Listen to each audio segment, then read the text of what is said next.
I dreamt last night the moon was so bright it melted the walls away. And it wasn't alarming when I saw Prince Charming come into my bedroom and say, let me persuade you to come to the place where tomorrow meets today. ooh! Bigger and better cities and gadgets. Forward, progress. If you were a scientist, you were it.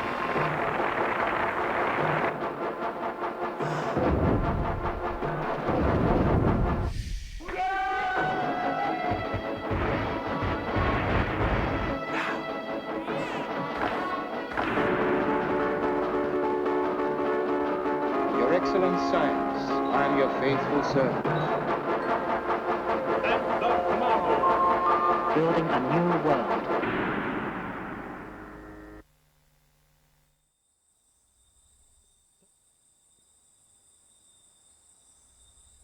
35 years ago, one man set out to turn this country into a modern industrial utopia. He was Kwame Nkrumah, the first leader of a newly independent black African state.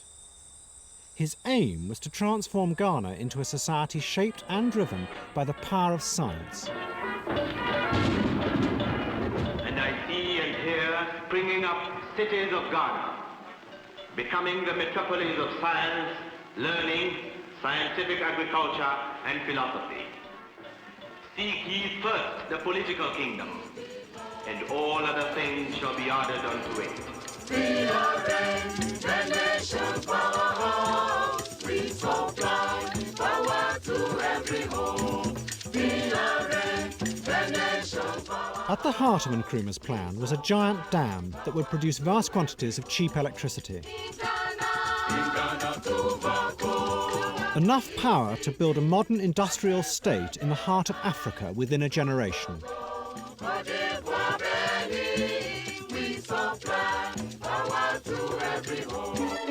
But what Nkrumah did not foresee was that with the dam would come other, more dangerous forms of power which he could not control. Political and economic forces that would tear apart his vision of using science and technology to create a model for the new Africa. Nkrumah was, in my mind, a visionary, not a dreamer. In his mind's eye, he could see United States of Africa as United States of America. And he could see Africa coming together to form a viable unit, to become a world power in the shortest possible time. Now, there is a new African in the world. He needed power, and there was no source from which he could get the amount of power which he needed. And this was the one source which could provide him with that power. And he was prepared to go the whole length to get it.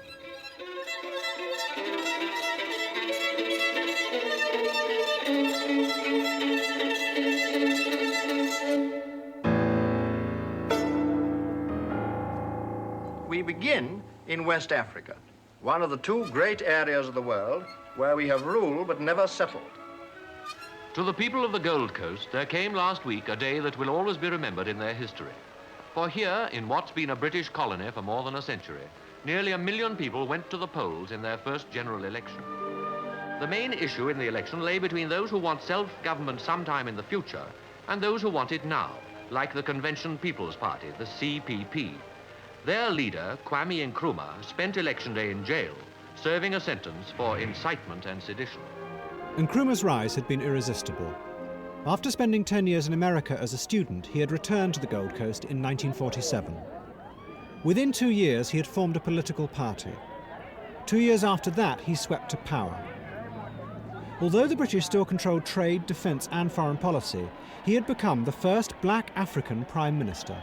Nkrumah, before coming into power, has, in his election manifesto, had made certain promises about development, about turning the country into a modern industrial country. Nkrumah very much believed that for development, power was necessary, that you had to have power, that without power, you couldn't develop. power meant electricity, and the source was to be the giant Volta River that flowed through the eastern half of the country.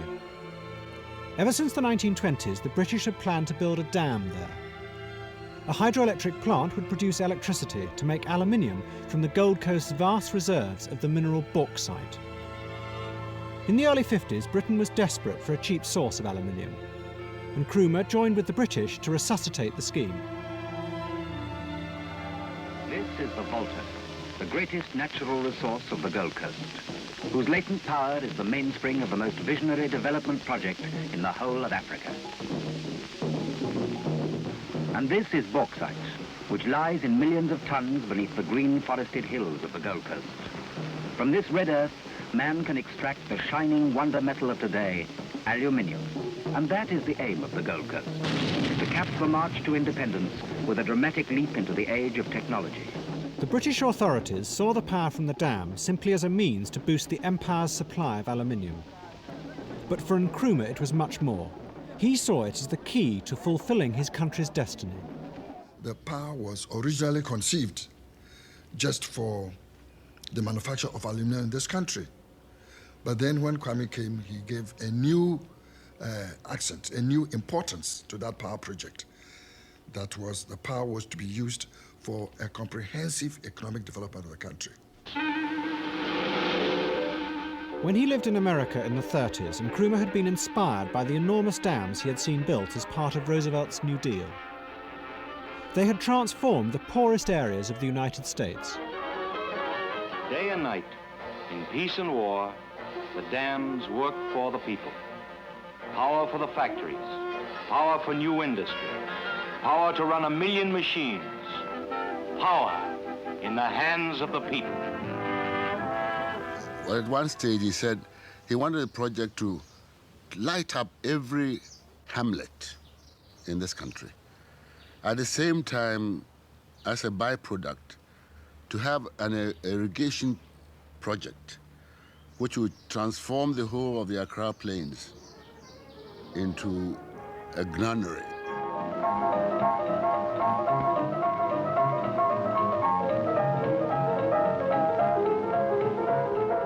Together, Nkrumah and the British organised a travelling exhibition to promote the Volta scheme. Large models of the dam were built and taken round the country amidst a blaze of publicity. The exhibition was seen by nearly 2 million people. Some elderly folks, their reaction was first, is it possible, is it feasible for this to happen in their lifetime? And I remember in one particular place, there was one farmer who came in the cloth and did ask the question, what can he do to help for the project to come on? The 2 mobile cinemas ranged the country ahead, showing films to audiences large and small, wherever they could find them. Showing how great rivers can create prosperity for the people who live beside them. You know of paradise in the Bible, yes. But to get to the paradise with this new technology, you need to work very, very, very hard for it. Because the modern technology indicate that to achieve or to acquire paradise, we need to work very hard. The exhibition was a great success, and it helped Nkrumah consolidate his political position. But to his opponents, whom he had defeated in the election, the Volta scheme was a dangerous trap. Just another cycle in the British exploitation of their country.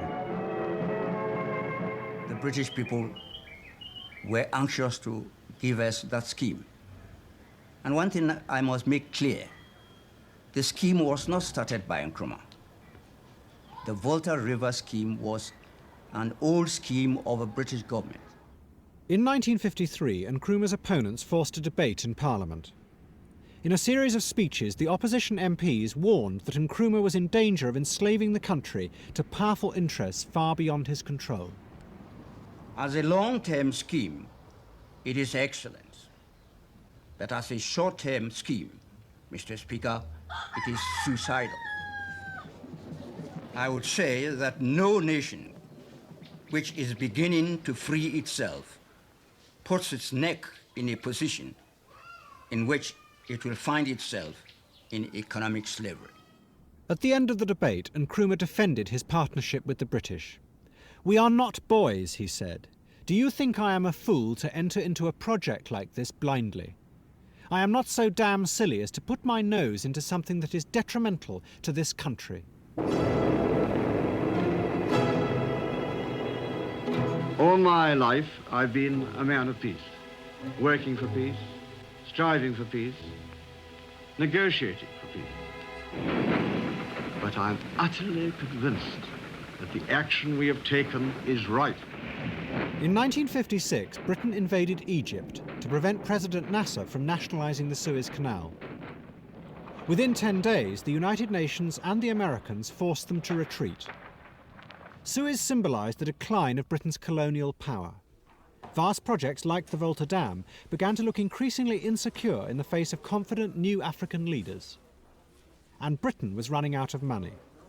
That same year, Nkrumah's government was told the Volta scheme was shelved. Nkrumah had received the news that the British government intended to pull out of the scheme because the finances were getting too large for them to handle. He was almost in despair. Everybody was depressed. All of those of us who were involved in it in any way were shattered when we discovered that the project was on the shelf. And Nkrumah, but Nkrumah was not a man to allow depression to take over. Ghana, we now have freedom. On the 6th of March 1957, the Gold Coast became Ghana, the first black African country to be free. Ghana, your beloved country is free forever. We are going to demonstrate to the world, to the other nations, young as we are, that we are prepared to lay our own foundation. Out of the darkness, the pledge and the promise. The promise of independence was not just going to be just freedom, but that people will see it in their lives. A promise that we are going to industrialize the country as a means of generating growth, economic growth. And industrialization means that we must have power. And therefore, the first thing was that all of us should harness all our resources to get the power established.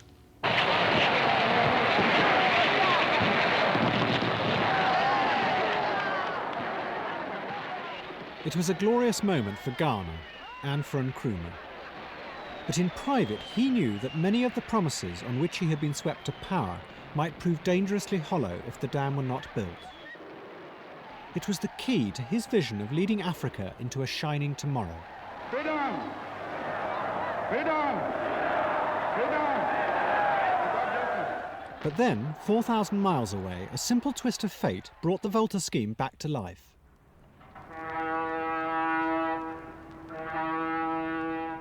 At the end of 1957, Nkrumah's finance minister, Komla Bedema, went to America on a private visit. I was invited to Maryland State College to give a talk on the newly independent Ghana.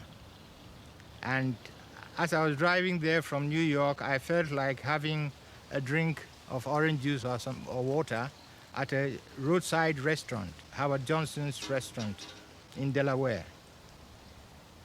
My secretary, who was an American, a black American, told me, "Minister, I think this is one of the states where they are very sticky about color."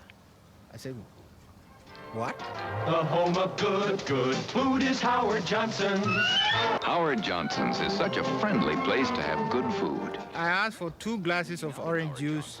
The girl looked at us, said, "No, sir, you can't." I said, "What? You can't?" Then she turned away, went in and told the manager to come and speak to us. So the manager came and said, "Gentlemen, I'm sorry, because of your color, you can't drink in here." I said to him, "Look, there are people here who are lower social status than I am, but they can drink and I can't. Okay, you can keep the orange juice and the change, but you haven't heard the last of this." Next morning, it was world news all over the world. Well, during the course of breakfast with the president, he He wanted to know how it all happened, so I told him. During breakfast, he asked me, what were you doing in the United States? I said, I have come here to talk about the Volta project. How's that project, he asked. I said, well, we've put it in cold storage because we can't find the money immediately.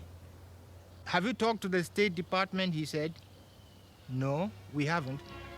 Dick, Richard, will you take care of that? And that was how the Volta project came back to life so soon. Nkrumah seized the opportunity. He wrote to Eisenhower asking for help in building the dam. Eisenhower invited him to visit America. At their meeting in March 1958, he told Nkrumah that the best way to get the scheme started again would be to involve American industry. The Kaiser Aluminum Hour. Eisenhower contacted Edgar Kaiser. He was head of one of the largest aluminium corporations in the world. Kaiser Aluminum, the bright star of metal. Kaiser was based in Oakland, California. It had mines and smelting plants throughout the world. It promoted aluminium as the shining, lightweight metal of the future. Presenting aluminum, in a demonstration of those remarkable properties that have made it the favorite of millions. Aluminum is famed for its lightness. At Eisenhower's request, Edgar Kaiser flew from California to meet Nkrumah in New York. We were staying at the Waldorf Towers, and Edgar came in, and he and Nkrumah stood and looked at each other, and some kind of magnetic quality passed between them. It was quite remarkable. They took to each other at once. And I doubt if that electricity ever evaporated throughout their experience, although they had many set twos in one way or another. Who is that woman? What do you care? Look at her dress. It's made of aluminum lame. It is beautiful. And it's as light as silk. The U.S. government wanted to go ahead because of the fact that they wanted to develop a relationship with Ghana. It was an important country. There hadn't been anything going on there, and if their feeling was if they could develop an ongoing industrial relationship with Ghana, it would be a good thing for the Ghanaians, and it would be a good thing for America. Aluminum is such a many-sided material. It has something special for everybody. We were looking at a money-making project which involved taking risks, but for which there would be a good deal of governmental support and political risk guarantees, and doing something useful to build the economy of this portion of the Third World. Today, Ghana is a land of the future. Accra's international airport serves the major airlines. At the end of 1958, a team of Kaiser executives and engineers flew to Accra to look at the plans for the scheme. And at the end of the journey, a modern city. Nkrumah offered the Kaiser team a deal. If they agreed to build an aluminium smelter in Ghana, then his government would be able to raise the money for the dam. In return, the dam would supply the large quantities of electricity needed by the plant. The rest would go to power the future industries of the new Ghana. To the Kaiser team, Ghana seemed an attractive prospect. It was wealthy. I think they had $400 million in the bank. Very highly educated. Every driver was reading the newspaper. I mean, they were very literate people, and it was as good a place to try in Africa as you could go to. They were aggressive. There was one young lawyer who impressed me. We became great friends, Ron Sullivan. He was very aggressive, and they were later on got to understand what they were doing. That was their nature. Unlike the British, who were very gentlemanly, the Americans were straight to the point and no frills or wrapping up they call a spade and a shovel a shovel. They wanted the dam. And we were the means to get it because we were the way that the dam was being financed.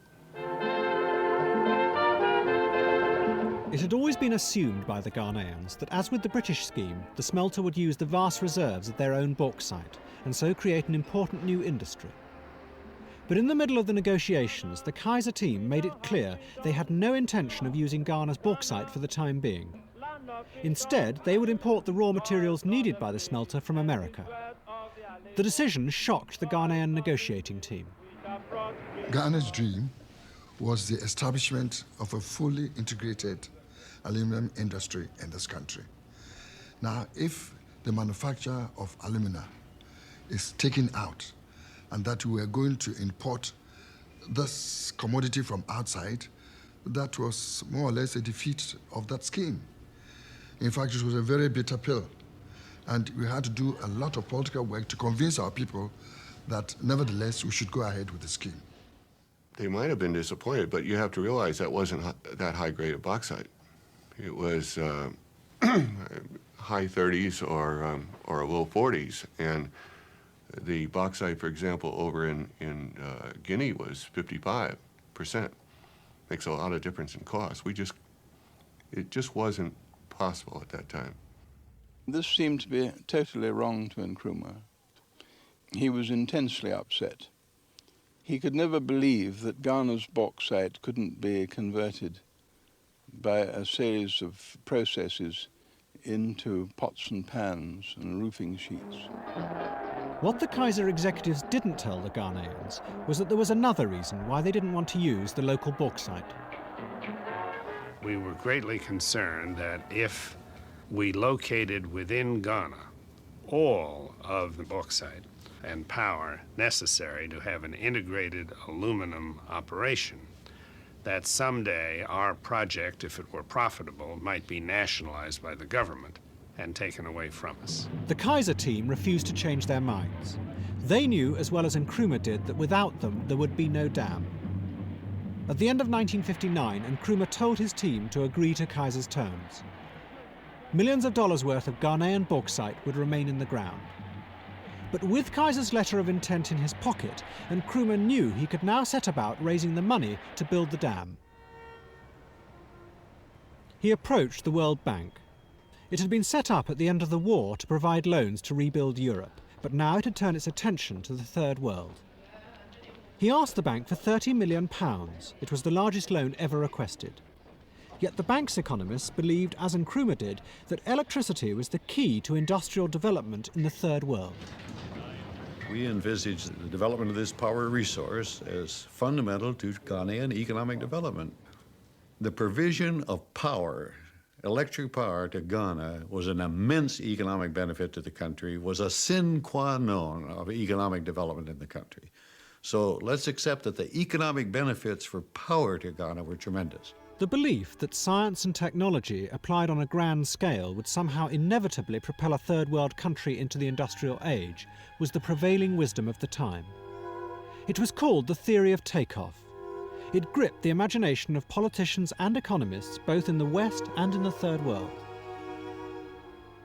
In June 1960, the World Bank approved the scheme in principle. But its report had important reservations. The most serious concerned the price Kaiser paid Ghana for electricity. The World Bank made it clear that if Nkrumah was to get the benefits he expected from the dam, he must negotiate a certain minimum rate for the power. If he didn't, Ghana might find it difficult to take off. Our report essentially was saying to Ghana, it was a report to the government of Ghana, saying, this project will succeed and we're prepared to make a loan on it, and the loan can be paid out if the power price is right. This was absolutely the key to the negotiations. As a conductor of electricity, it's hard to beat. But Kaiser needed a low rate if the smelter was to be profitable. A second round of negotiations began. In toughness and adaptability, it can be made as strong as structural steel. Kaiser was determined not to pay more than the cheapest rates enjoyed by its competitors elsewhere in the world. We were competing for the lowest cost power that we could get, trying to get the lowest cost power, and comparing it with other sources of power throughout the world. And we felt that we had a certain objective, and that's what would make this whole project feasible. And they said, well, that's too low, too low, too low. We were not frightened. We were determined to go ahead with the scheme at all costs. See, we were determined. We knew that they were businessmen, otherwise they couldn't have built that empire. And we had to face it. Did you trust Kaiser? Oh, we trusted him. We trusted him. Aluminum can be formed into a wide variety of intricate shapes of high tensile strength. And Nkrumah wasn't always at the meetings, but that doesn't mean that he didn't know what was going on, because quite often they would put a telephone on a table in the room that the meetings were being held with an open line. The telephone was off the hook, and he was listening to it in another room. Nkrumah faced a terrible dilemma. His advisors and the World Bank told him that if he accepted the price Kaiser was offering, the high expectations he had of the dam might not be realized. But if he refused, Nkrumah knew that Kaiser would pull out and the dam would never be built. Nkrumah was a man besieged. He had to do something. As you know, he had raised up hopes of the development of the country, that the Volta River project would turn Ghana into a modern industrial country. He had no other program, insofar as he saw it as providing this minimum of the power which he saw. He was prepared to go along. The negotiations dragged on through the autumn of 1960. Neither side would give way on the electricity price. Finally, one hot afternoon in December, Edgar Kaiser decided to confront Nkrumah and force the issue. Kaiser asked for the meeting to be adjourned and went straight to Nkrumah and explained that perhaps his shareholders would not go along with the project if we asked for a higher power rate than Kaiser was asking for. A message came back after lunch, direct from Nkrumah, that we're to go ahead and accept the rate. He wanted the project at all costs. Anything to get the project off the ground, so far as I was concerned, was good. Privately, the World Bank officials were worried by Nkrumah's decision. They thought he was taking a dangerous risk. If other industries failed to come to Ghana and purchase the rest of the electricity, then he might end up simply subsidizing Kaiser's smelter. But despite this, they agreed to make the loan. And Nkrumah was not the only one under political pressure. We were able to convince the bank, in part because we were able to convince the State Department that this was a very desirable project. And I believe in the end we persuaded the bank that a low power cost, lower than our other alternatives for building new plants, was essential to take the enormous political and economic risks involved in building what I think was at least $100 million smelter in 1960 dollars in a part of the world where nothing even remotely like that had ever been built, and where a new government had just emerged and its future was so fragile. Kwame Nkrumah and Edgar Kaiser on the 22nd of January 1962 signed the master agreement, which enfolded every provision that was necessary between Edgar Kaiser's company and the Ghana government. When they had signed it, they stood up and clasped each other in a very, very genuine embrace. I was there together with a large number of other distinguished guests, and I don't think any of us will ever forget it. The following day we all went to Akosombo, and Nkrumah let off a vast charge, and the scheme started.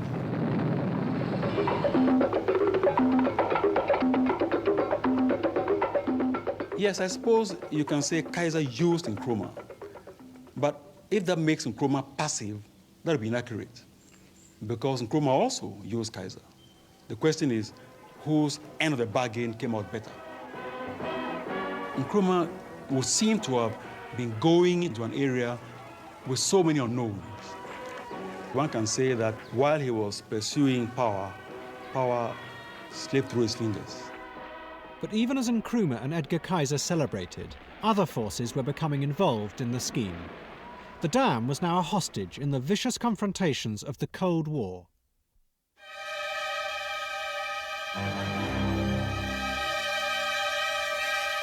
A year before, the Congo had been torn apart by a brutal civil war. America and the Soviet Union backed opposite sides. The policy of the new Kennedy administration was to fight the spread of communism in Africa. In 1960, Brezhnev, the president of the Soviet Union, had visited Ghana. It frightened America's leaders. They were determined that Nkrumah, despite his brand of African socialism, would be their man. Nkrumah was everything. He was everything, politically, economically, psychologically, culturally, and so on. He just absolutely dominated the scene. Nkrumah, though, wanted to keep Ghana and Africa out of the Cold War.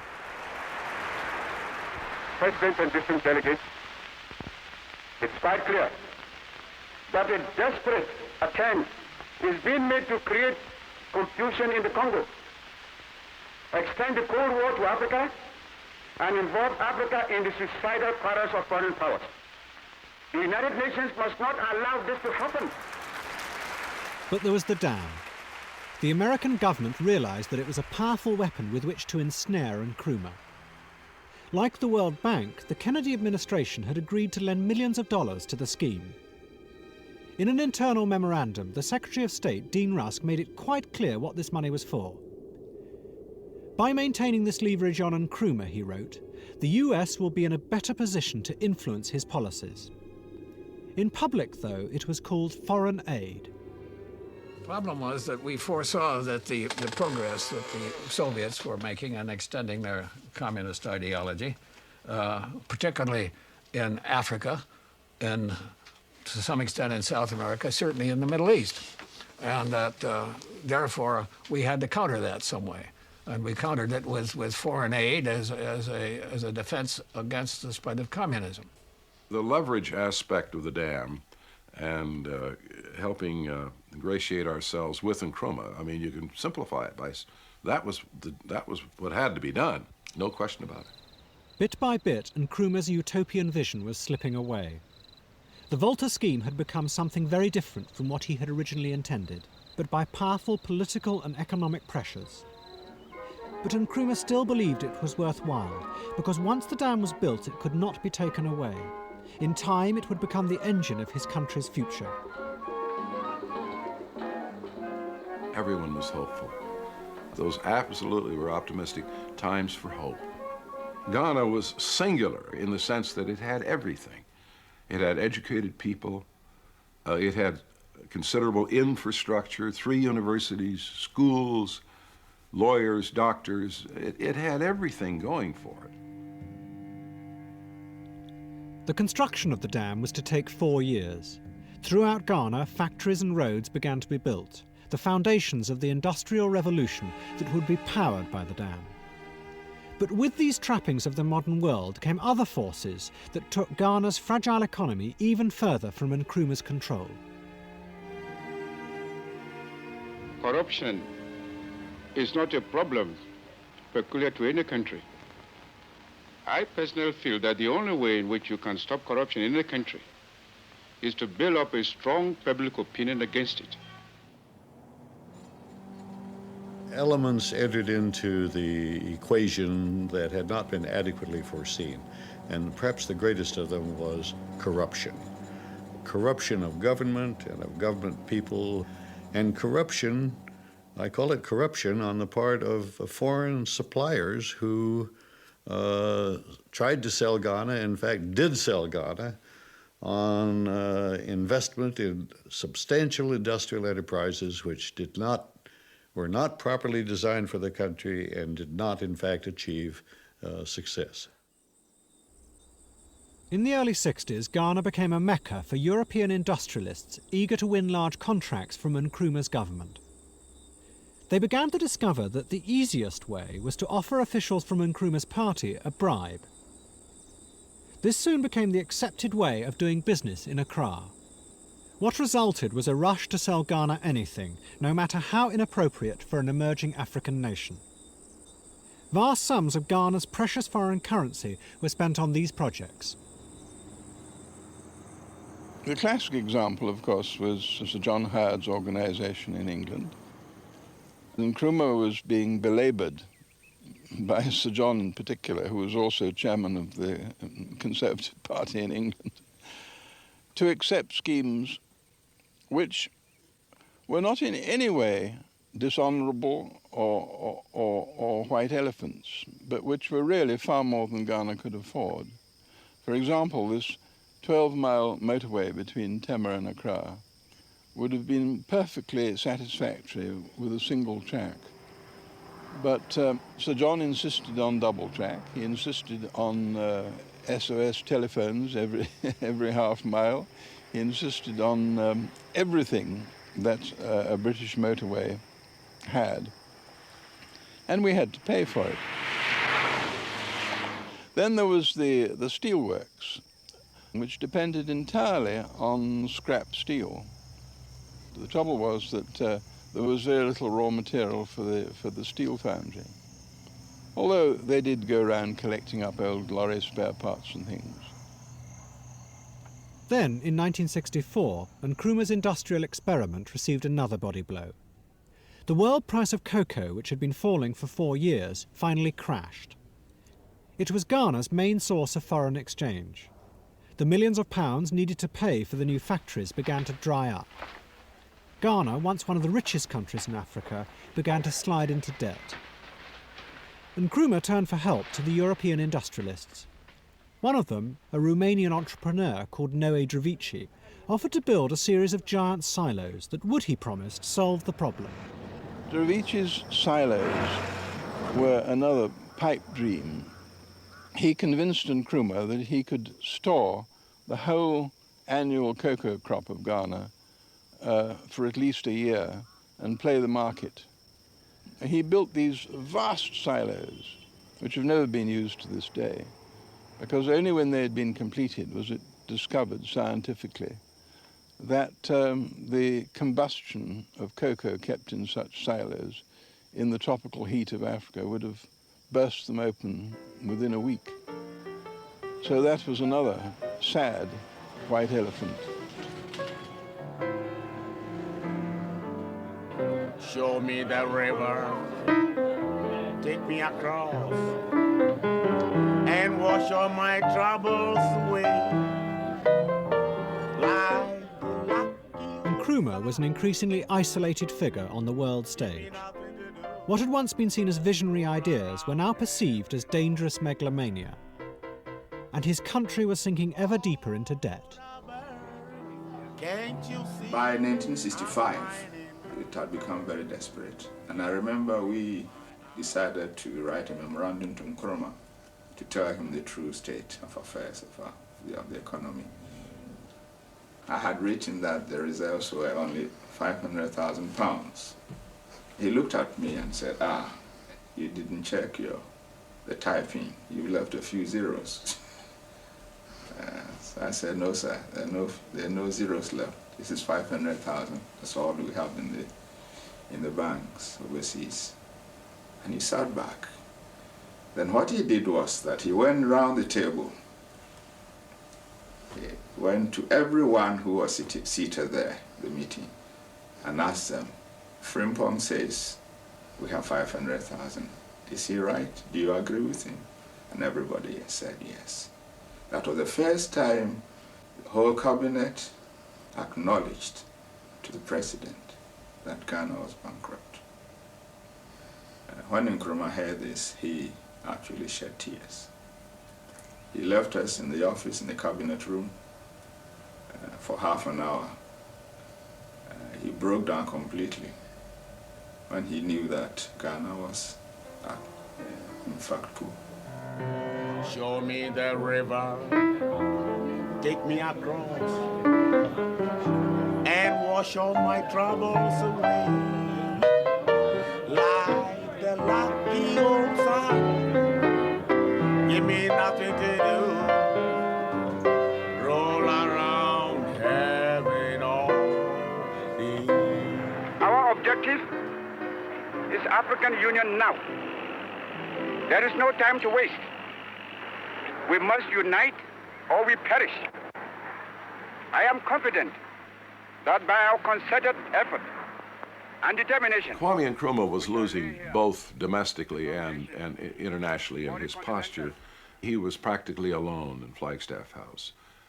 He was really a little bit paranoid. It was really awfully sad. He was even afraid to, I remember they opened their parliament one day, and Nkrumah didn't want to take the chance to drive from Flagstaff House to the parliament building. He was a prisoner in a sense. You know, there had been a couple of attempts on his life while we were there. So he had reason to be a little bit apprehensive, but toward the end, he was a different person.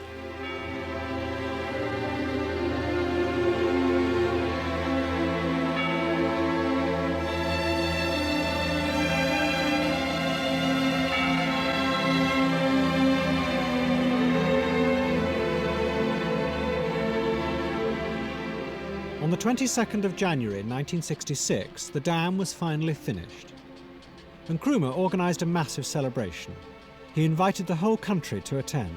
The mood of the people at the celebration, the mood of the country was euphoric. There was this vast project which had come in, and they understood it will have a tremendous impact and effect on the country. I felt euphoric. I was quite enthusiastic. I thought a new dawn had come for Ghana. But all that was happening against the background of a country that already had no money, it had exchange controls, import controls. So it was just like a big emperor's new clothes. Nobody could say that Ghana was broke, but Ghana really was broke.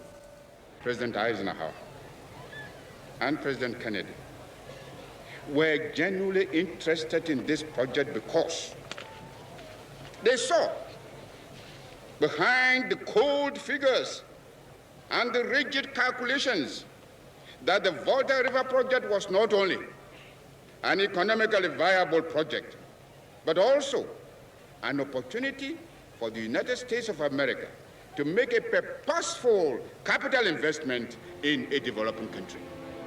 You see before you, in all its majesty, strength, and power, the Akonsobo Dam, which has tamed the turbulent waters of the Volta. A lot of us, myself particularly, did not take our seats at the official seating place and watch the ceremony from further uphill. Many reasons for that. One of them was that there was talk of a possible coup at the time. This is Ghana's Volta River project, a project that is to lead Ghana to a new, brighter, and a more prosperous future. The ceremony continued right up into the evening and finished with a crescendo, with the fireworks display, which was to show how the water would look like at night, as it spilled through the spillways. Of course, most of us after that retired to the Volta Hotel, where we had an all-night dance party. Got ourselves really, for the night. Goldo, yeah, when it be Diamondo, yeah, when it be Timbo, yeah, when it be Nagana, yeah, the Shiman. One half of me was very pleased with the achievement. The other half said, now the wars begin, now the troubles begin. This is how I felt. It was rather painful. But the half that was pessimistic was the half that was growing. The half that was elated withered very quickly. Cocoa, yeah, when it be Silvo, yeah, when it be Manganiso, yeah, when it be Nagana, yeah, the Shiman.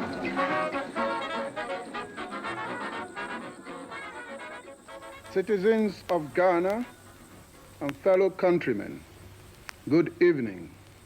The Ghana Armed Forces took over the reins of government of this country after a successful overthrow of the regime of Kwame Nkrumah in what may be truly described as one of the boldest ventures in the history of this country.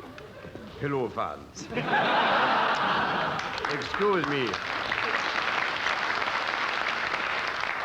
Excuse the bristling about with weapons and the flushing in the face, but I've just come from dashing away from it, doing a bit of liberating. And overthrowing the government and all that business. Overthrowing the government is rather heavy going at the best of times, but my goodness, folks, this is a landmine in the history of Africa, no mistake. The military coup won enormous popular support, and Nkrumah had failed to deliver the modern Ghana he had promised. The dam had come too late to save him. But there were other forces involved in planning the coup. America, too, had finally lost patience with Nkrumah. Well, Howard Bain, who was the CIA station chief in Accra, engineered the overthrow of Kwame Nkrumah. Now, obviously, you can look at it different ways. A Ghanaian might say, I thought we did it. Inside the CIA, though, it was quite clear Howard Bain got a double promotion and the Intelligence Star for having overthrown Kwame Nkrumah in Ghana. The magic of it, what made it so exciting to the CIA, was that Howard Bain had had enough imagination and drive to run the operation without ever documenting what he was doing, and to sweep along his bosses in such a way they knew what he was doing, tacitly they approved, but there wasn't one shred of paper that he generated that would nail the CIA hierarchy as being responsible. We must come out boldly, stand face to face with Nkrumah, look him squarely up the nose and say, Osifego, you are no longer the Messiah of Africa. You are an old black loony. Get away with you. Nkrumah fled to Guinea and never returned to Ghana. He died in 1972. In the 1950s, in the eyes of the West, his country had been a radiant model for what Africa was to become. But by the time he fell, that image had been replaced by a picture of a continent racked by military coups and corruption. In the late 60s, Western journalists travelled to Ghana to pick over the bones of his industrial experiment. Their contemptuous reports seemed to confirm to the West a new myth of Africa, a continent unable to handle the complex pressures of industrialization. Kwame Nkrumah, the communist messiah of Africa, came home in 1947 with the clothes he stood up in and a cardboard suitcase. He left 19 years later, a multimillionaire. He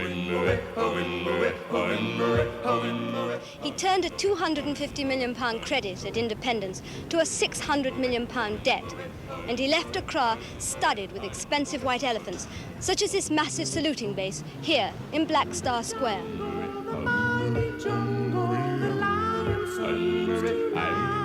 Today, Black Star Square, built by Nkrumah for mass parades to demonstrate enthusiasm for his rule, remains as a bleak reminder of his conceit. Overlooking the square was Job 600, built by Nkrumah specially for the OAU conference in 1965. It's never been used since. This luxury block was to house the Pan-African Congress. They never came. There was the Accra-Tema motorway. Cost £6 million to duplicate a fast good road already in existence. They say the Russians actually managed to sell snowplows to this state in equatorial Africa. For Ghana, the years following Nkrumah's fall were ones of economic failure. The dam worked well, but the industrial world that was to have sprung up around it failed to materialise. Those Ghanaians who had been moved to make way for the dam found themselves stranded in the wreckage of Nkrumah's dream. I become quite disgusted because we are directly about 3 miles from the Volta Dam, but we don't have power, no electricity, no water. So my feeling is that when we have these things, we can do so much to help the nation. I knew this step when Nkrumah regime, the Volta Dam was made. And now it's not functioning because things have been sold out from the pumping station. And because of that, it's now idle. There's a reservoir up here. Because it has been sold out, no water is being pumped in. And this is our plight. Where you come and you have to get bilharzia from the Volta Lake, and we are living on the mercy of the Almighty. This is our plight.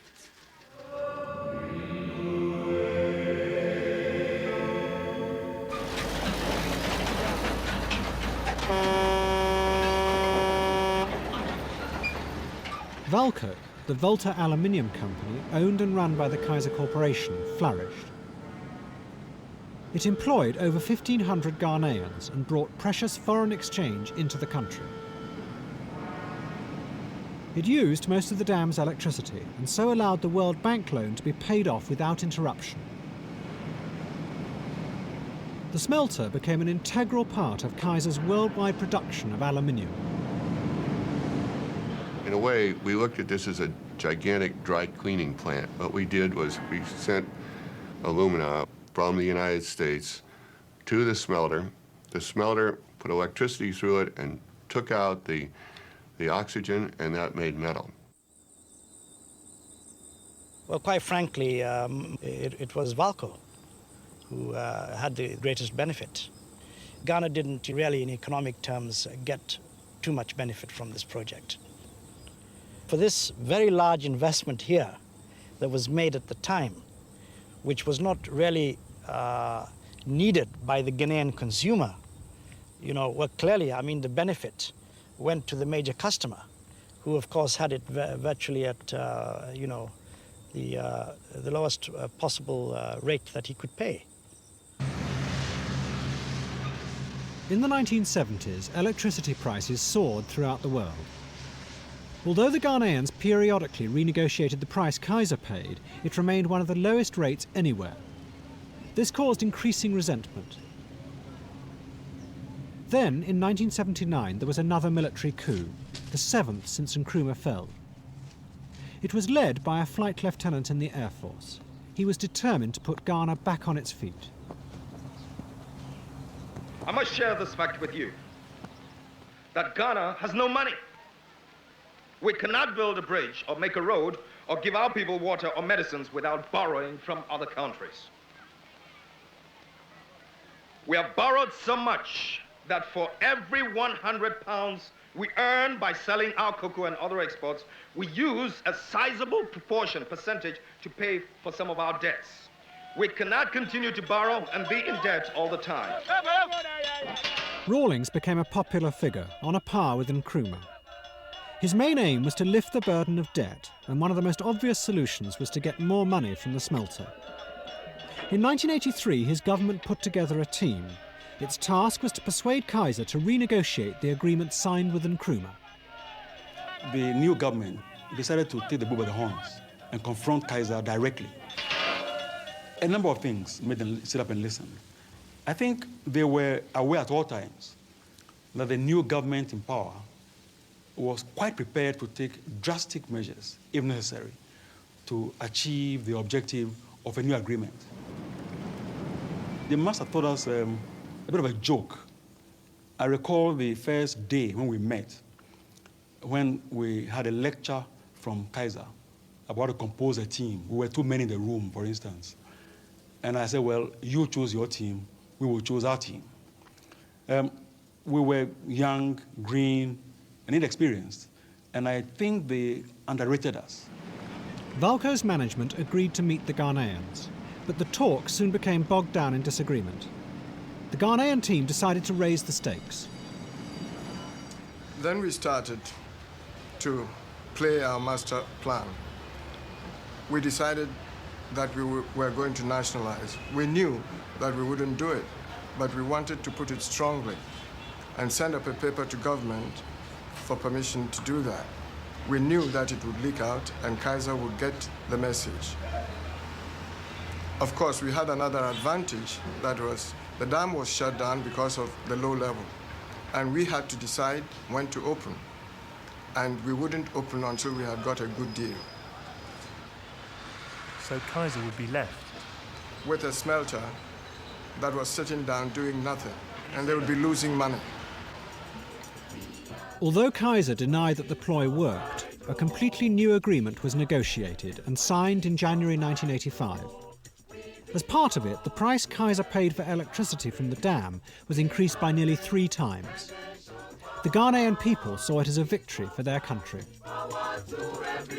Whereas Nkrumah and his advisors had the vision that with science and technology and industry, they could transform the country.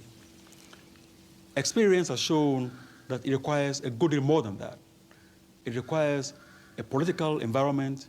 It requires a whole range of international understandings to make it possible to transform the potential which science presents into actual achievement. And regrettably, Ghana was not able to draw upon these other elements to make its vision of science and technology in the driving seat realizable.